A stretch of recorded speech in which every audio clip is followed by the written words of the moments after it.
Newsfirst, Newsline.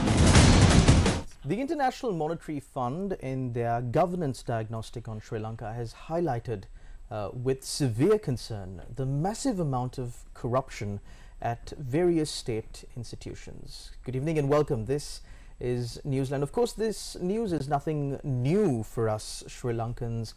Massive corruption at state level, the highest level of government, even if you will, has become common parlance for us here in Sri Lanka. But this is one of the main reasons why Sri Lanka is now a failed state, a bankrupt state, struggling to make ends meet, where people are dying without medicine, where people are dying without food, and thousands of professionals in the country are fleeing the country because of failure in government. Of course, amongst these failures, they've highlighted several key decisions that have been taken in the past with regard to certain transactions as a root cause or a personification of the amount of corruption here in Sri Lanka. And of course, one cannot forget the Express Pearl incident, quite recent incident, still ongoing. We don't know what the outcome of this incident would be, but there is only a limited amount of things that we can discuss about this topic as well, because the matter is currently before courts. But to discuss whatever we can on this matter and much more, we've got with us here today the former chairperson of the Marine Environment Protection Authority, Darshani Lahandapura, attorney at law. A very good evening, madam, and welcome to the show. Good evening. Thank you for having me. So let's first start off with this very controversial decision of pursuing a case to seek compensation for damages that were caused by the Express Pearl incident. Now, I don't need to highlight how much damage has been caused and how much damage is still being caused to the marine environment in Sri Lanka, to the fishermen, to our marine resources in the sea of Sri Lanka. So there is a lot of controversy on this decision. There is not much information available, at least to the general public, on these let's say complicated procedures and laws and jurisdiction, if you will, is a little bit out of the grasp of the general public. So if you can simplify as to what exactly happened here. You've had strong views on this, so what really has happened here, and the simpler the better, of course. You are referring to the filing the case in Singapore? Yes. Yes. Well, first of all, thank you very much once again for having me here. When you consider about the filing the case, you know, we had Australian legal experts outside the country also, and at the very outset I checked with them, and they very clearly told me that we have sufficient laws to file the action within the country, right? And what we know is that according to Judicature Act, territorial waters is actually part of our country. I would explain it. Now, when you consider the territorial waters, actually law of the land prevails. So that is actually mentioned in the Judicature Act. And apart from that, when you consider the United Nations Law of the Sea Convention, they are also very clearly mentioned that the territorial waters, we have full sovereignty, meaning that we can actually enforce whatever the local laws that we have. And in this incident, the Marine Pollution Prevention Act is the governing law with regard to the pollution of the marine and coastal environment. So basically, we had sufficient laws, legal framework to file the case within the country, but unfortunately, due to whatever the unknown reasons, the case was filed in Singapore. Singapore High Court initially, and then it was transferred to Singapore Commercial High Court. Why was that? Okay, the decision was initially made to file action outside of Sri Lanka. All right. Yes. Good. But was it filed in the wrong court in Singapore? Was that what happened? Well, I have very limited information about that, so I would prefer not to comment on that without having proper an adequate information. So let's just, because there are several institutions involved in this entire thing. There was, of course, the Navy that was involved in this incident. There was the Marine Environmental Protection Authority, the Coast Conservation Department. Merchant shipping. Yes, merchant shipping, of course, that was the shipping line. Then there was the ministries that were involved, the Ministry of Fisheries, the Ministry of Defense to a certain degree, the Ministry of Justice. So many institutions, so many authorities, so many individuals involved in this. But it all boiled down to this one key decision when it comes to compensation. Where are we going to file the action? Who made this decision? To tell you frankly, I actually heard this for the very first time last year, maybe July last year, when we had the very first discussion with the Justice Minister. During that meeting only it was revealed. It also was a kind of informal information, not official communication. But then I got to know clearly, officially from the Aegis department by the end of the year, towards the end of the year, like in December, last year, December. December 2022. And the deadline, if we can remind our viewers, when was the deadline, the 2-year deadline? Yeah, that's actually somewhere in February, March. No, actually May 2023. Yes, 2023. All right. Yes. Okay. So and then I got to know that they have submitted a cabinet paper to get the approval, to get the approval to get certain money, that is $4.2 million US, if I'm not mistaken, to get the approval from the board of the cabinet ministers to file the case in Singapore. And actually we submit our we were supposed to submit our observations, and I being the head of the institution, I actually submit our concerns about filing the case outside the country. So you objected to it? Yes. As the Marine Environmental Protection Authority, you objected to this matter being filed in Singapore? Yes. So who, to the best of your knowledge, of course, who was for this decision? Who said, let's go file this action overseas? It's obviously the Aegis department. And was it only the Attorney General's department? Any other institutions involved in this recommended for the matter to be filed overseas? I'm not aware of. It's only to my knowledge, the decision was taken by the Aegis department. So in your view, who really should have been on the ground, managing this situation? Because of course there is an age-old saying that goes, too many cooks will spoil the soup. Do you think that's what happened here? Well, yes. When we were handling the case, there were many things that we were supposed to do, beach cleaning, doing the damage assessment report preparation, and then go for the litigation, etc. So there are many regulatory conflicts were there. Yeah, so that was there. But then in my point of view, the chief marine pollution regulator is MIPA. So obviously our concerns and our they have to address our concerns also, and then I would prefer not to comment on that, but then that is what happened. We objected, but then the case was filed in Singapore. Yes. Now there were allegations raised, of course, by no less than the Minister of Justice himself, that at certain instances you, in your capacity as the chairman of the Marine Environmental Protection Authority, tried to overpower or outdo certain other stakeholders, including the Attorney General's department, of course, in instituting legal proceedings against this company or with regard to this matter. Well, yeah, I also heard that there was I don't know whether it's a complaint. I consider it as a compliment, because I actually have worked I'm given a position to work for the country, so I have done that is to the fullest level of my capacity. And there were some instances, as I told you, there were regulatory conflicts, and in certain instances we were not considered as the chief marine pollution regulator. Right. But then in those instances I have to actually compare those acts and write to respective departments, highlighting the areas, the powers or the authorities given to us.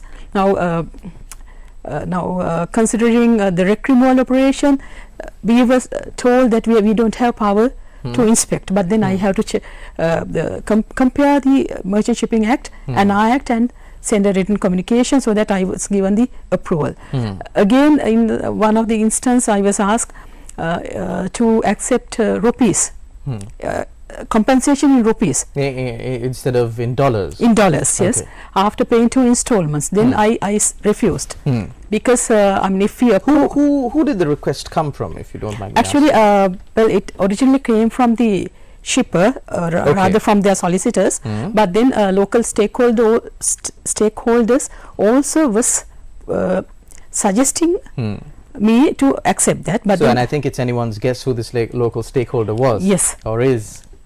So, what I did was, actually I informed this to the cabinet minister and got a cabinet paper approved, so that we get compensation only from dollars, right? But I heard recently there was a delegation went to Singapore and they have actually accepted, or they have given their agreement to accept 16 million rupees, 16 million in Sri Lankan rupees. So, there's a big question whether that interim compensation was partially in US dollars and partially in Sri Lankan rupees. Yes. But there's a policy decision taken by the cabinet of ministers to accept only the marine US dollars. And of course, given our situation in our country, it's only wise that we accept US dollars. And if we accommodate that, as a government, we actually supporting money laundering. Singaporean company and the insurers in the UK, they don't have rupees. So, moving forward, of course, now that this action has been filed in Singapore, and there is still so much controversy surrounding this, and usually when there is this much controversy surrounding a certain decision, there is someone who is benefiting from it, there is something wrong in that decision. So, if there is by chance anything wrong with this decision, or if this decision is extremely detrimental to Sri Lanka, as several stakeholders complain, including yourself, is there any way of retracting this, going back, doing things the right way? Is there any way? Well, it's a bit of a difficult question that you asked me. Well, to file the case in Sri Lanka, it's actually it's already prescribed and will not get any chance. But only chance that we have is to file this in a proper other forum. But the challenge that we face is the Singapore and the UK, both the countries, they have signed for this limitation of liability convention. So, and apart from that, the shipper actually, they have gone and they have filed a case in London courts to get a limitation sailing. So now there's an order given by the Admiralty Court in London with a ceiling of 19 million sterling pounds plus some interest. Maybe it will amount to 20 or 25 million sterling pounds. So I think the damage has been done already. So I don't know how to recover or how to rectify or whatever. I mean, at the end of the day, Mrs. Lahandapura, who is responsible for these decisions? Is it the cabinet? Is it the Attorney General's department? Who bears responsibility? Decision was made by the Aegis department and the approval was granted by the cabinet. So at the end of the day, the buck stops at the executive, of course, that has made the decision. Now, let's take a look at certain instances or certain incidents that have taken place in the past. We know the Airbus deal, where several high-ranking officials and their wives were paid bribes by the company Airbus. The company had been doing this not only in Sri Lanka but in several other countries. But these several other countries went and filed a complaint at the Serious Frauds Office, or the SFO, in the United Kingdom. They got compensation in millions, these countries. Sri Lanka was also part of this, but we never went and intervened in this matter. We never got any compensation. So, Mrs. Lahandapura, now even after bringing these concerns, writing your reports, preparing your interim reports, and as you said, serving the country to the best of your ability, if Sri Lanka loses out extremely and Sri Lankan people have to, in the end, pay for the losses that was caused by this ship that came out of nowhere and sank in Sri Lankan seas, who do you think should be held responsible? I think I have told you my story So you can, between the lines, you can identify who are the stakeholders who But have to be responsible. But then at the end of the day, Mrs. Lahandapura, to the best of your knowledge, is there any way that these people can actually be held accountable for their decisions? I'm not saying just hold them responsible by maybe, you know, voting them out of office or anything of that sort, but now we saw what happened at the Easter Sunday attacks. There were several officials who derelicted on their duties, and they were brought before court, and now they have to pay millions in damages, of course, not adequate at all, however, but still some sort of accountability. Is there room for such an action? Well, I think yes, definitely, and there are a lot of other stakeholders, not only within the country but also outside the country, is looking at this case very closely, monitoring. But local stakeholders, of course, they actually can take certain actions. Now, because this is actually one of the unique maritime incidents happen in the world, and if we file the case, we could have filed that in Sri Lanka, and this will pave to develop a lot of other new laws, new proceedings like Torrey Canyon, because this is the largest plastic pollution happen in the world from a maritime disaster.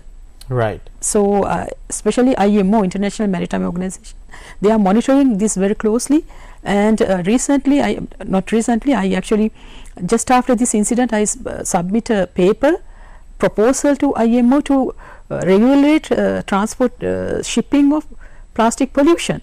So they have taken all the precautions. They are discussing, they are proceeding, but within the land, within the country, we have messed up everything. So, Mrs. Lahandapura, let me draw your attention to a certain revelation made by the Justice Minister. He said that he had received certain information, whether it is reliable or not, I know not, but he did say that some individual had gotten somewhere around $250 million into a bank account in the UK.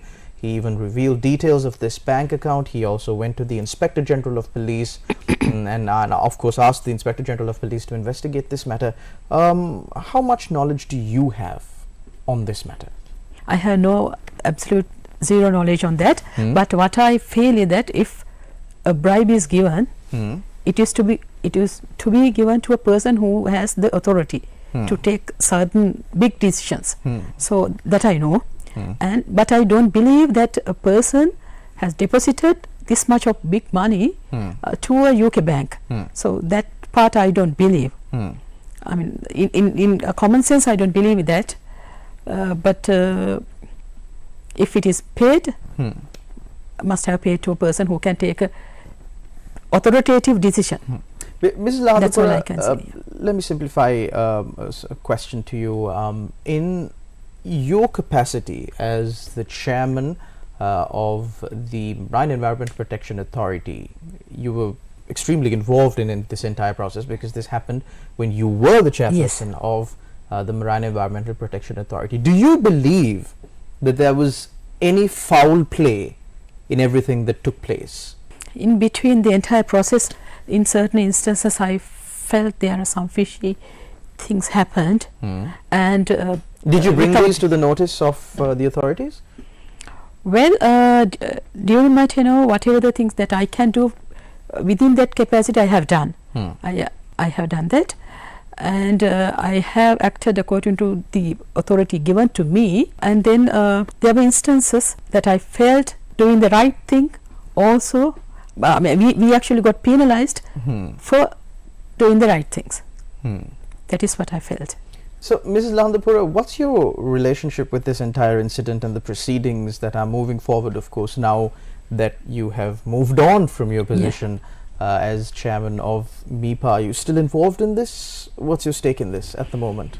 Well, no, I was invited to be at the in the what do you call this expert panel for empty new diamond. I got a letter from MIPA, but then there was no any communication or meeting, no involvement after that. And actually I was appointed as a consultant for 3 months, because as I told you, I was involved in IMO regulating these plastic pellets, shipping or etc. So I was given, I was appointed as a consultant for 3 months from until 30th May, and after that I actually I received another letter from the minister asking to, I mean, he has appointed me as an investigating officer to look after the entire thing. This is the current Minister of current Justice? Minister, no, the cabinet minister, that is Minister Prasanna Rantunga. Okay. He actually, he's the one who has, MIPA is under him. Okay, all right. He is the cabinet minister of MIPA. Okay. So basically I have received a letter, but yet to accept it. You haven't accepted it? Mrs. Lahandapura, is there any reason for you to reject it? Well, it's I have not rejected yet because to tell you frankly, I mean, if there were certain things that I wanted to happen in a particular way, and if it is happening in a different way, and if I don't have any authority to correct it, so I don't see a point of accepting that. But that was my concern.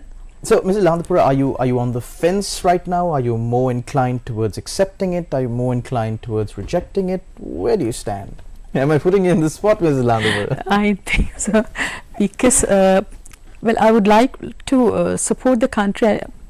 Especially, I would like to give certain advices to the minister, because he actually, being the cabinet minister, he helped me a lot. For example, this certain cabinet approvals, I was able to get through him only, despite many other suggestions or recommendations from the other stakeholders. Right. So I would like to support him, but I have a big question also. So, but it still doesn't answer the question, Mrs. Lahandapura. Yeah, I know. Are you on the fence? We will move forward. Of course, we don't want to prematurely announce your decision. Yes. But Mrs. Lahandapura, you said this is the biggest plastic pollution incident that took place across the world. Are you saying that there has never been such a massive incident in the world?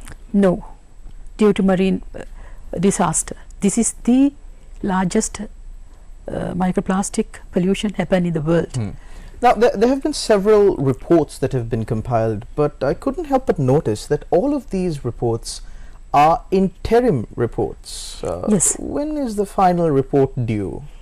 Well, it will take a couple of years, you know, because it's not a single, it's a huge disaster, and the impacts, negative impacts to the environment will be there for decades and decades. So what we suggested was at least to monitor this continuously, regularly, at least for 10 years. But then I don't say that the final report will be released after 10 years, but then at least we have to do third and fourth interim reports, at least after we remove the wreck, because still we assume still the pollution is happening, because we have a part of the wreck there. 2 parts have been removed, taken out, but there's a one part there. So until the final part is removed, we assume there's a continuous emission or monitoring, I mean the pollution. So we have to do continuous regularly monitoring, and to see we still get plastic nurdles to our shores, right? And these plastics actually getting decay, becoming micro and nano, and they actually goes into it goes into the marine lives, and then we end up eating that. Exactly, through food chains and food webs. It comes to our body as well. And even if we don't eat fish, maybe some animals that we eat, yes, eat the fish from the sea. Yeah. So we have there is to no way of this or the impact of this stopping anytime soon. Yeah, you cannot compare this with oil pollution, right? It's different. So for argument's sake, an oil pollution would have arguably been better than what's happening right now? Comparatively, yes. Because we cannot actually recover these plastics. Can we? I mean, it's very difficult. So it will be in our marine environment for decades and decades, and the negative impacts. Now, for example, we did a small experiment. We actually showed this to the Aegis department prior to do the criminal case filed. So we put some certain chemicals to a fish. One of our actually expert scientists did that to a fish, and it decayed, vanished. So meaning that we cannot actually with evidence for 2 or 3 years we cannot exactly quantify the damage happened to our waters and to our marine life. At least we have to, I mean, if you take the fish harvest, we have to monitor this for a couple of years to identify the impact had to the certain fisheries species. One final question, Mrs. Lahandapura, since we're in the final minutes of the show now. We've clearly, with the representations that you have made, and of course the lack of transparency in everything that has transpired, the lack of information to the general public on this massive incident that has impacted each and every person in Sri Lanka and will continue to impact each and every person in Sri Lanka for decades to come, is that we as a country have mishandled this entire thing. Now the next concern is, of course, with these incidents taking place, with globalization, with the cooperations across the world really increasing their influence, is there really a risk of Sri Lanka becoming a dumping site for these age-old ships that people just want to dispose of very economically, if I may add? Well, I don't think so. There were concerns raised by certain people saying that they actually brought this just to dump here, but this is actually it is actually a wrong statement, misperception, because this ship is actually scheduled to come to our waters. There are nearly 400 plus containers to be unloaded, another 500 or 600 containers to be loaded. So this is not a dumping incident happened. Right. And also I don't think the ships or the vessels, they will consider this as a dumping site, but what we have to think of is that I mean, we actually boast ourselves about the geopolitical position, geographical position actually. But then similar to identifying the advantages of geological positioning, at the same time we have to identify the risk or the threats that we can face as a country due to the same thing. Because now out of massive numbers of ships passing across Sri Lanka, well, of course nearly 2/3 of oil, gas, etc. is the vessels carrying gas and oil, etc., crossing our waters. Well, Mrs. Lahandapura, while all of this is taking place, while this incident is going to devastate the sea of Sri Lanka and possibly devastate many lives through the plastic pollution that it has caused to the sea, of lives of the general public here in Sri Lanka, I believe you'd be happy to know that the government has still not taken, brought in at least legislation to clarify these points as to where action can be filed and how stern action can be taken to prevent these incidents in the future. However, steps are being taken to bring in the Online Safety Bill and of course the Anti-Terrorism Act that will probably achieve the ambitions that the government is seeking to achieve, which is to protect the people of Sri Lanka, or so they say. Thank you very much, Mrs. Lahandapura, for joining us on our program. Thank you very much to all our viewers out there for tuning in, as you always do. Until we meet again, take care and God bless.